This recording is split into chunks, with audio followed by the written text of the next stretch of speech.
If someone is asymptomatic, so they have no symptoms suggestive that the cancer has come back, and then we do a scan, say a CAT scan or a bone scan, if it finds something, there's a very high chance that what it finds will be a false alarm.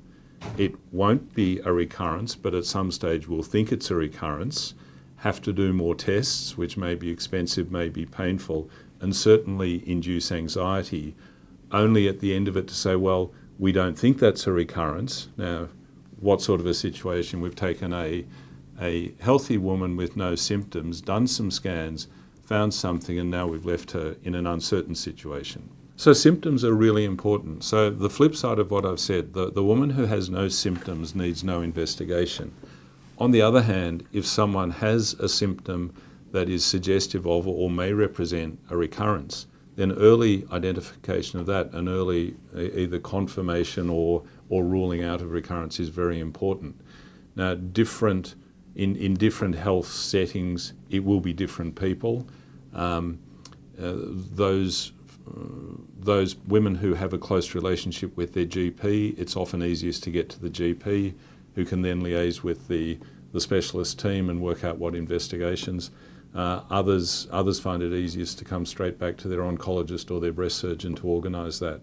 But it is a really important message that if there is a symptom, it needs to be investigated. Now, which symptom is it? For most breast cancer, if it is unfortunately destined to come back, that it will come back in the bones first.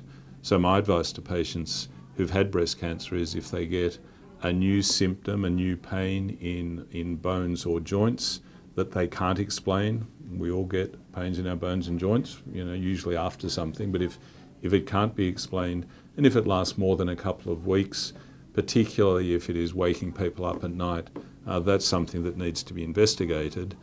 And in those circumstances, what I will do is I'll investigate very early. So I don't investigate if there are no symptoms, but if there are symptoms, it's best to do the test. It often provides genuine reassurance then, but if it does show, unfortunately, that the cancer has come back, early treatment of that is important.